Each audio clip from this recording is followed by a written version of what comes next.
So our theme this month is respect and respond. And today's topic is spirituality in action. I trust the title of today's work or talk, Spirituality in Action, speaks to you as loudly as it did to me when it arrived in my consciousness a couple of weeks ago. It just showed up. The most amazing thing. And as many of you know, in advance of the presentation of each month's topics, Gail and I sit down to discuss how to match the music that we play each Sunday with the themes and the topics that I have chosen for the month.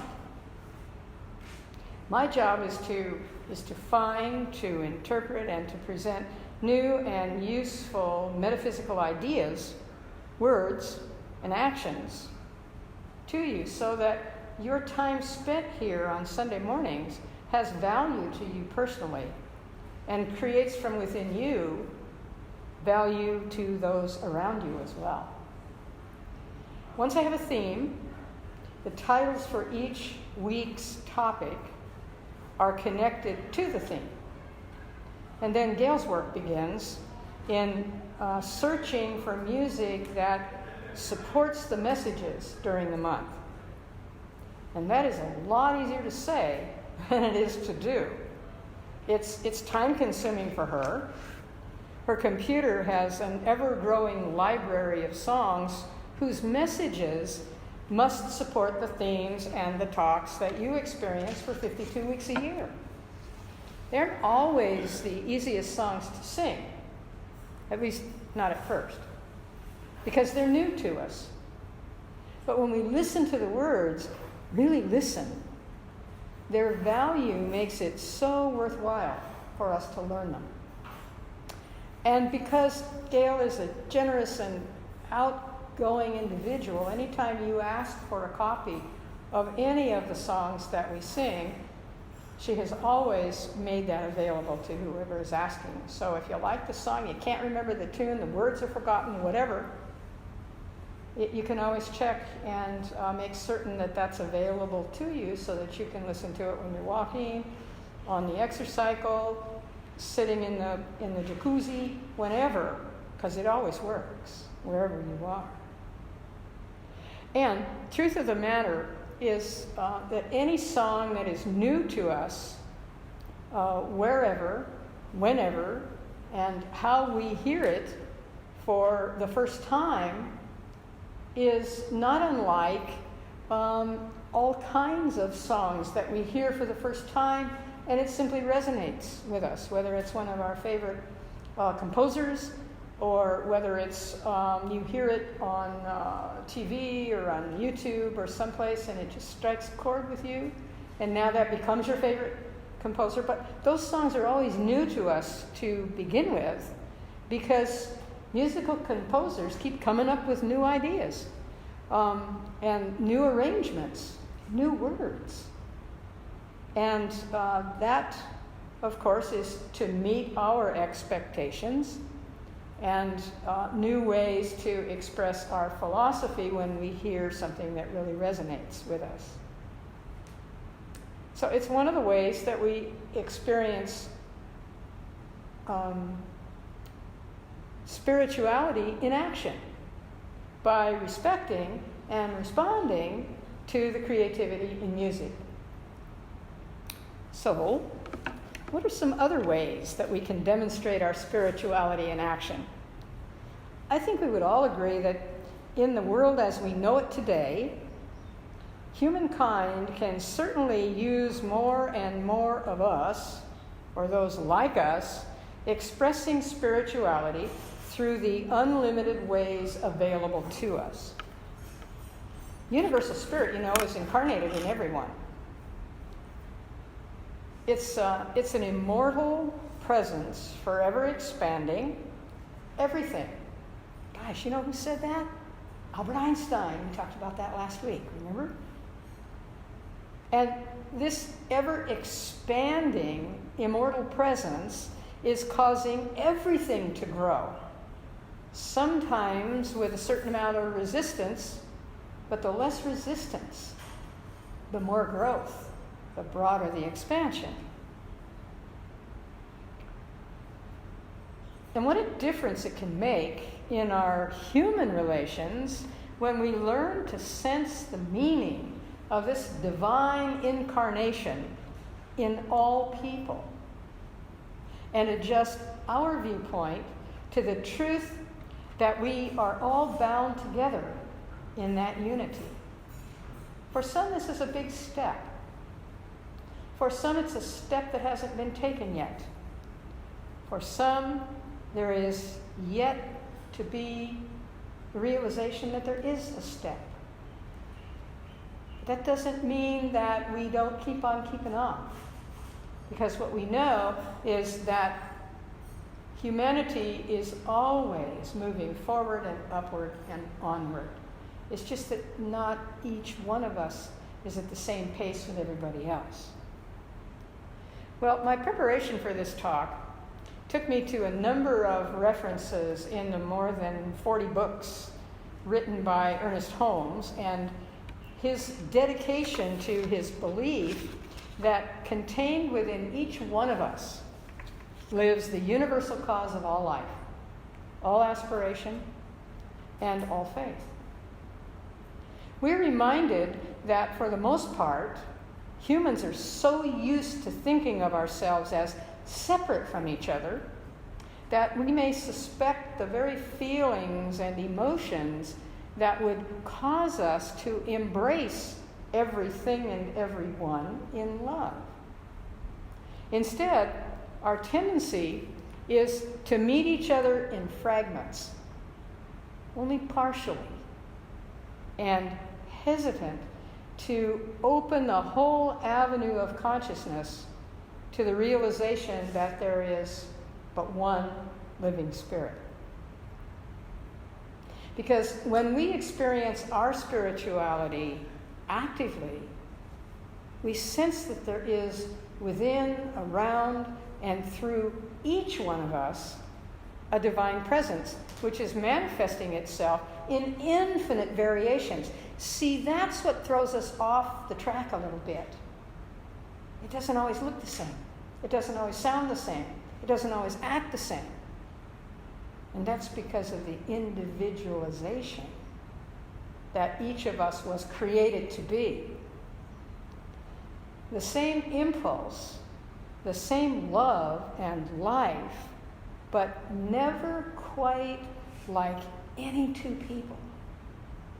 And that's big for us first to learn, and then to understand, and finally, this is the biggie, of course, to accept. Because when we experience our spirituality in actuality, we sense that there is within, around, and through each one of us that divine presence in infinite variations. Those of you who were here last Sunday shared with me Holmes' reference to that in our closing spiritual mind treatment, which was one written by Dr. Holmes. If you weren't here, or you don't remember those words, it'll be on YouTube in not too long, and you'll be able to revisit it. Or you can go to the text and go into the book and find that very treatment in one of the chapters on physical health and wellness. Okay, so most of us are familiar with the saying made famous by a television commercial. Everybody knows that. Everybody knows that. Sometimes we think that if we ourselves know that each of us is on a journey of spiritual self-discovery as a part of our whole and a part of the whole, then we believe that everybody knows that. Only sometimes it kind of looks to me like everybody seldom demonstrates that. Oh, well, by my observation, of course, Or is it my judgment? My doubt? My frustration? Something I hear from others on occasion is something I experienced myself in the early days, weeks, and months of my discovery of the philosophy of the science of mind. It goes like this, quoting now. I am so excited about these ideas. I want the whole world to know them now. Or how about, I just don't understand why everybody doesn't embrace this and start practicing it now. Something else I learned by continuing on my own path of discovery was that I am not here to change the thoughts, the acts, and the expressions of every single person on the planet. Actually, I'm here to do my own mental, physical, emotional, and spiritual work. And if, or when, that is observed, accepted, and practiced by others, that is their own magnificent choice. I got to make mine, they get to make theirs. You see, it can't be any other way without mimicking or giving in to other philosophies, religions, and yes, even cults, who declare that theirs is the right way, the only way, and anything else is doomsday for you. Universal wholeness is about drawing together in unity in a way that works for everyone in his or her own way. We must recognize differentiation in order to validate our own choices. In 1969, about 9 years after Ernest Holmes' transition from this place we call Earth, moving on further in consciousness, a man by the name of William Lynn, he was the executor of Holmes' estate, copyrighted this book titled Living the Science of Mind, which is a composite of essays drawn from Holmes' home study course in the science of mind. And I have to show it to you.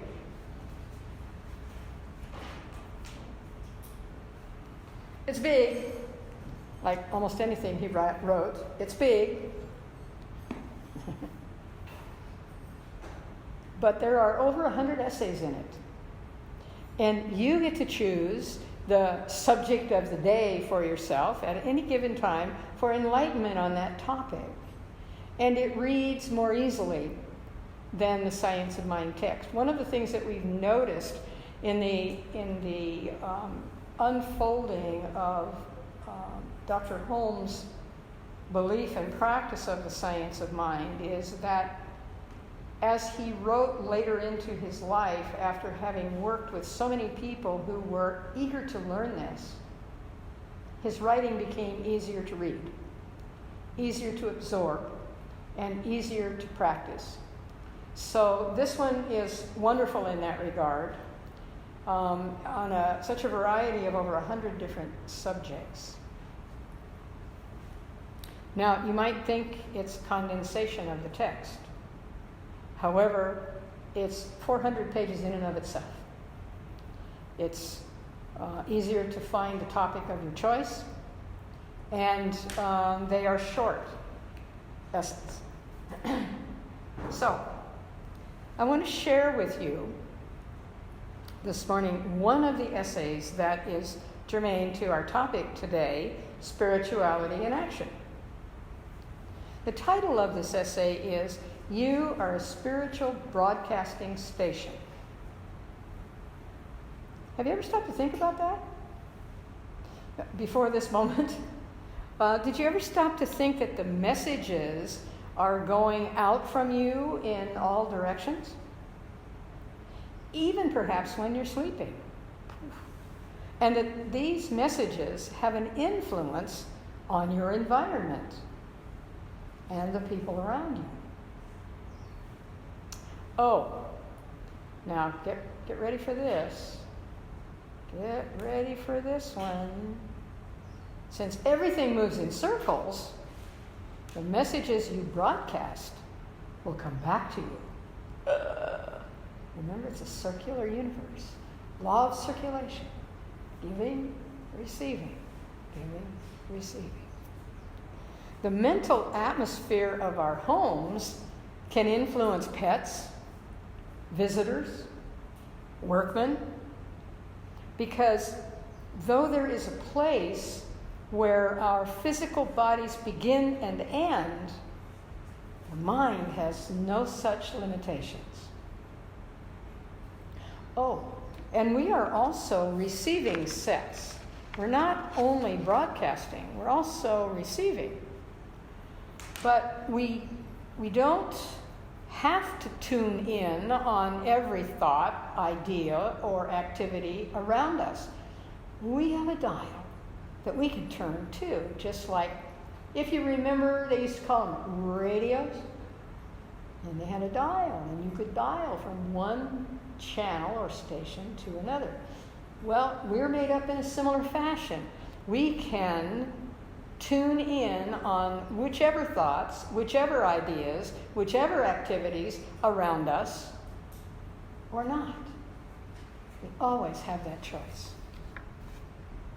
I recall hearing Maya Angelou talk about this.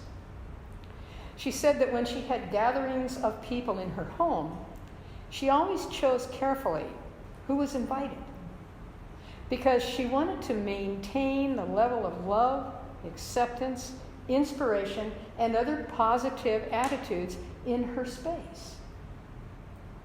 And she was very clear that when or if she heard someone of her guests talking in a negative or judgmental way, she would direct them to leave.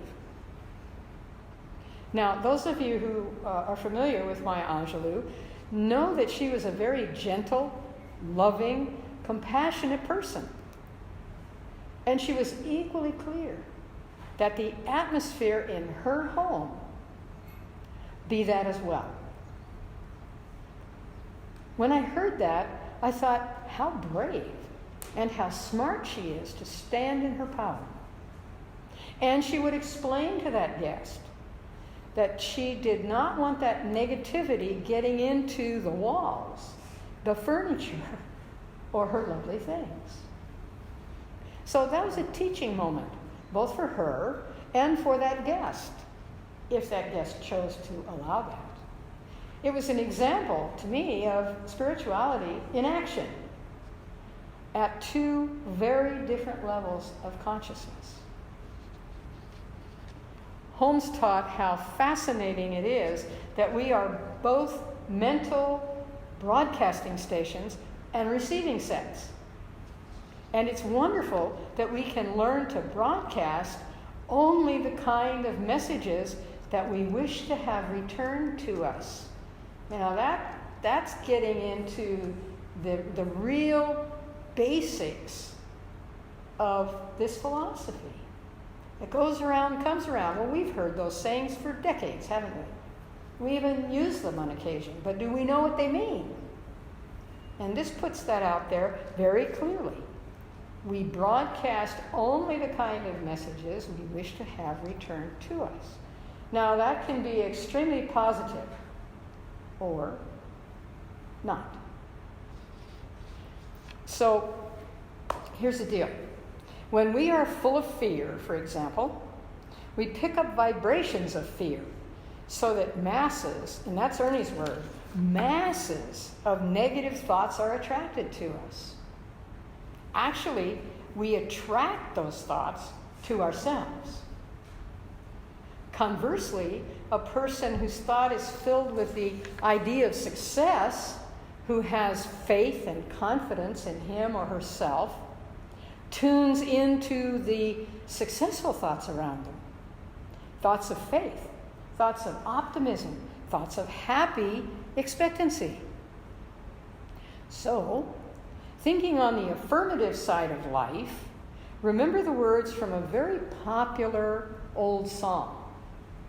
You got to accentuate the positive. You got to eliminate the negative and do not mess with Mr. In-Between. So be vigilant. Be accepting of your own well-being and your choices to expand that. Avoid dividing and or splitting your consciousness based on who you are with, what you are hearing or seeing. Find the wavelengths that support who and what you choose for yourself, so that the receiver in your spiritual broadcasting station is set for the incoming that you choose for your highest and best good. And by the same token, set your transmitter on that channel as well. Well, Holmes' dream for the science of mind was simply to have us all be well and happy, knowing what we know and being who we are, while graciously extending this awareness of the fullness and the majesty of life to all the world's peoples. And the poet in him concluded that above statement by saying this, that the loving spirit, the living spirit, shall through us walk anew into its own creation, and a new glory comes with a new dawn. And so it is. So it is.